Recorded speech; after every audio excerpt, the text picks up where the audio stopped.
ఆరోగ్యాభిలాషులందరికీ నా హృదయపూర్వక నమస్కారములు.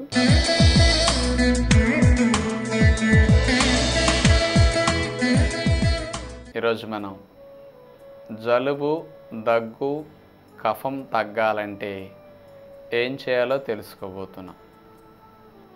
వయసుతో నిమిత్తం లేకుండా ప్రతి మనిషికి చిన్నప్పటి నుంచి బ్రతికినన్నాళ్ళు, సంవత్సరానికి ఒకసారో, 2 సార్లో, 4 సార్లో ఈ సమస్యలు వచ్చి 5-6 రోజులు, వారం రోజులు, 10 రోజులు ఇబ్బంది పడుతూ ఉంటారు. ఇక ఈ సమస్యలు ప్రైమ్ మినిస్టర్, ప్రెసిడెంట్ దగ్గర నుంచి కూలివారి వరకు ఎవరికైనా తప్పదు. ఎలాంటి వాళ్ళైనా ముక్కు చీదుకోవటం, దగ్గుకోవటం, తుమ్ముకోవటం ఇలాంటి సమస్యల నుంచి తప్పించుకోలేకపోతున్నారు. మీరు ఒకటి ఆలోచించండి, ఇన్ని కోట్ల జీవరాశుల్ని ప్రకృతిలో చూస్తున్నామే, ఎక్కడన్నా దగ్గే జంతువుని చూపించండి, అసలు ముక్కు సీదే జంతువుని చూపించండి. మరి వాటికి ఎందుకు రావు అంటే వచ్చేటట్టు అవి బ్రతకవు, అందుకే రావు. మనం ఇలాంటి సమస్యలు వచ్చేటట్టుగా జీవిస్తున్నాం, అందుకని మన శరీరం ఆ ఇబ్బందులు పడక తప్పదనమాట.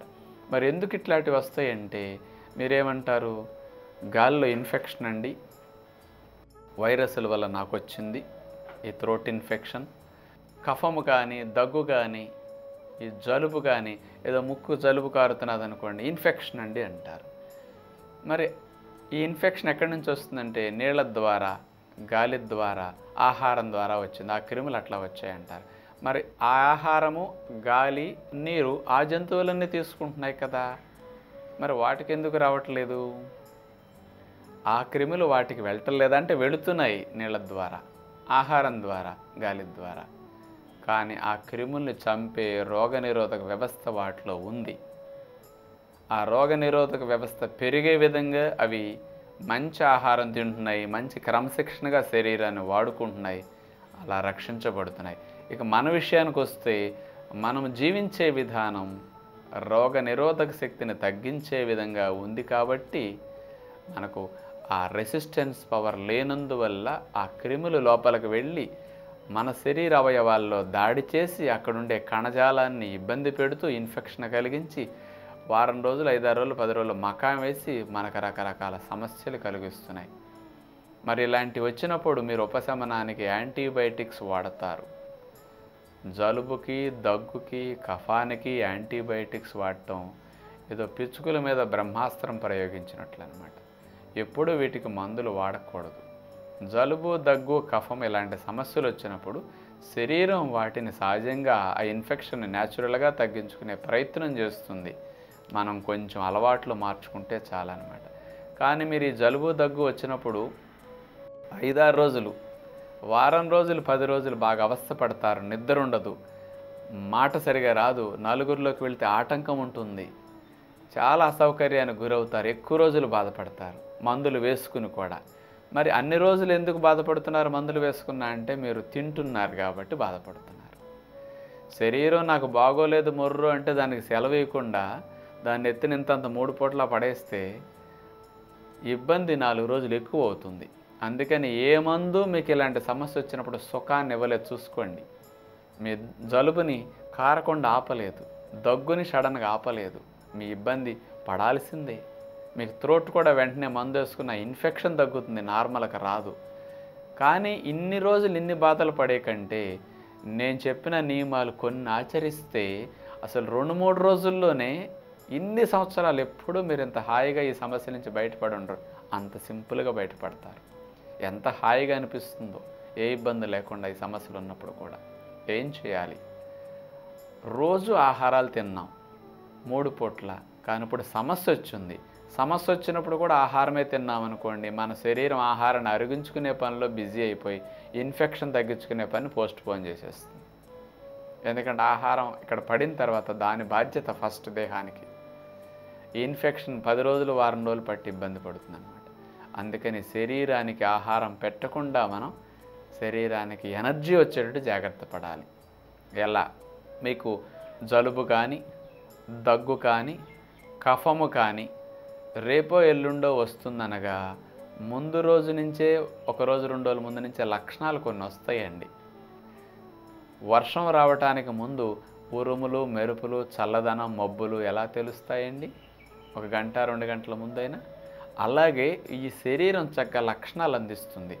మీకు గొంతులో నొసనొసగా, ఏదో ముక్కులో కొంచెం అనీజీగా, మాట వేరేగా కొంచెం తేడా వస్తున్నట్టుగా, కొంచెం నొప్పిగా కంఠభాగం, ఇవన్నీ లక్షణాలు కొంచెం తెలుస్తాయి.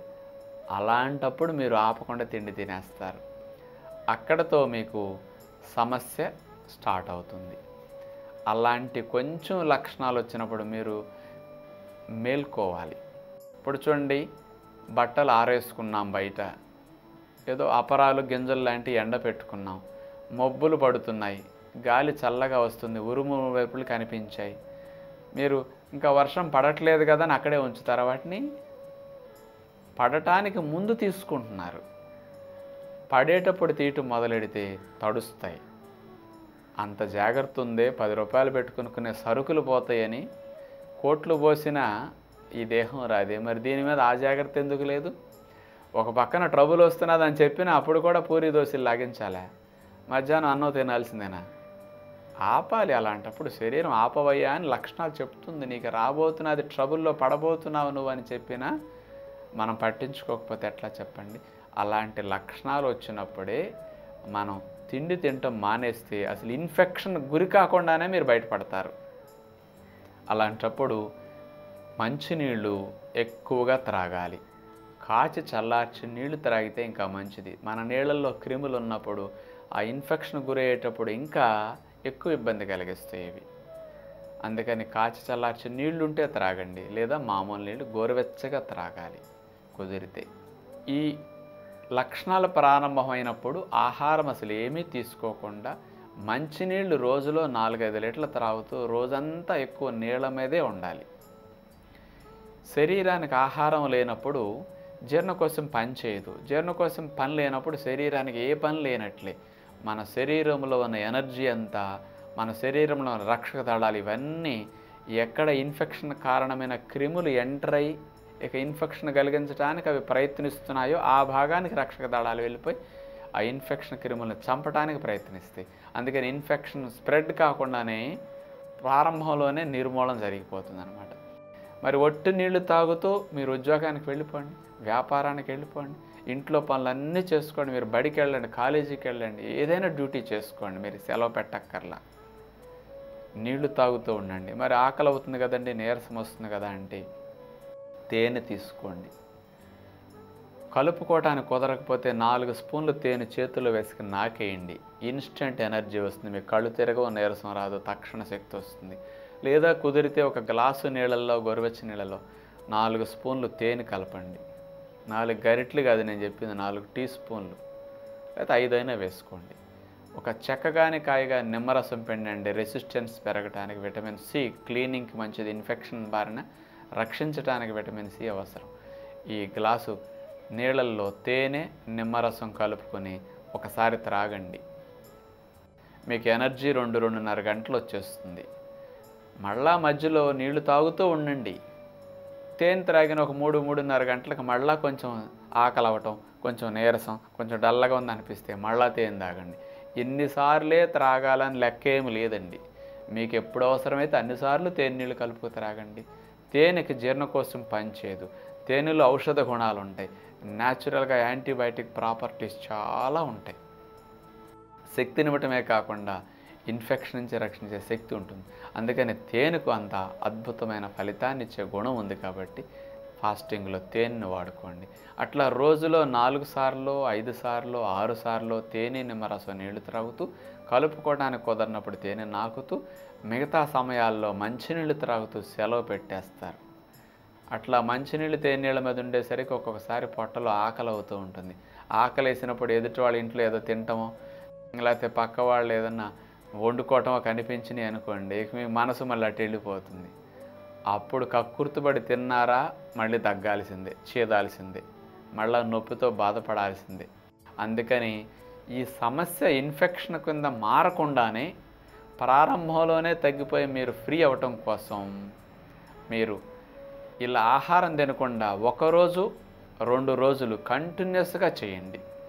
అసలు ఎంత చక్కగా బయటపడతారో. ఒకవేళ వచ్చేసింది దగ్గు, జలుబు, కఫం, 2-3 రోజులు ఇట్లా తేనీళ్ళతో ఫాస్టింగ్ చేయండి.